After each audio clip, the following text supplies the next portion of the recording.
संघर्ष बिना आम आम जीवन रे किसी भी पाई परिबा नाही। दिने गोटे बालक तांको घर बगीचारे बुलुथिला।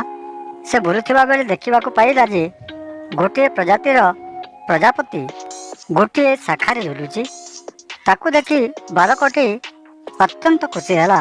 से वर्तमान प्रायतः प्रतिदिन बगीचार सही समान स्थान को जाई समान प्रकार प्रजातिर प्रजापति को देखिबा पई चाहिथिला। से दिन देखिला जे सही शाखारे एक छोट छिद्र अच्छी। से दिन सही बालक सही बगीचारे बसी घंटा घंटा धरी ता आड़ को चाहू थाए। पिलाटी देखिला जे प्रजापति गर्तरू बाहरिबा पई कठिन प्रचेष्टा करुथिला, किंतु दीर्घ समय चेष्टा कला पर भी प्रजापति गर्तरू बाहरी पारिला नाही। वर्तमान सही प्रजापति संपूर्ण शांत हो जाइछि, जेपरि से वर्तमान पराजय को ग्रहण करि नेछि। पिलाटी एसबु निरीक्षण करुथिला। पिलाटी सही प्रजापति पई दया अनुभव करने को लगिला। से स्थिर कला जे वर्तमान सही प्रजापति को गर्तरू बाहरिबा को साहाय्य करिवो।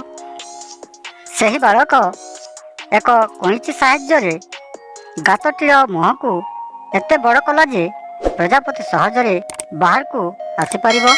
वर्तमान कौन सी संघर्ष न करी प्रजापति सहजरे सही गर्तरू बाहरी आसिबो। किंतु देखागला प्रजापतिर शरीर फुली जाइथिला एवं डेना सुखी जाइथिला। सही बालक प्रजापति को अति जत्नर सह देखुथिला जे एही प्रजापति तार डेना विस्तार करिवो एवं जेकोसी समय रे उड़िबा आरंभ करिवो। पिलाटी दीर्घ समय धरी प्रजापति को जत्नर सह देखुथिला, किंतु प्रजापति तार डेना विस्तार करी उड़ी पारि नथिला। वर्तमान एही प्रजापति को सारा जीवन एठाको टाणीबारे बिताइबाकू पड़िबो। बालक तार दया एवं तरबरिया हवा हेतु बुझी पारिला नाही जे प्रकृति निडरू बाहरिबा प्रक्रिया को एते कष्टसाध्य कर देइछि जे प्रजापतिंक शरीर रे थिबा तरल पदार्थ एहार डेना पाखरे पहुँचवा मात्रे उड़ी जाई पारिबो। आम जीवन रे संघर्ष हेउछि एपरि जिनिस जहा आम पई अत्यंत दरकारी।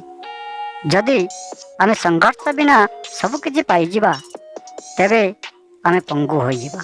एही कहानी रो आमे कोन सिखिले? संघर्ष बिना आमे किछि पाई पारिबु नाही एवं जदिओ आमे एहा पाऊ आमे कदापि सक्षम होई पारिबा नाही जेपरि आमे प्रकृत रे सक्षम होबु। जदि आपण माननको हमरो एही भिडियोटी भलो लागि थाए तेबे शेयर और कमेंट करने को भूलिबे नाही। एथि सहित आम चैनल को सब्सक्राइब करिवे, जद्वारा आम चैनल रो अपलोड होबा को थिबा समस्त एपरि शिक्षण वीडियो रो नोटिफिकेशन आपण माननक पाखरे प्रथम रे पहुंची पारिबो। धन्यवाद।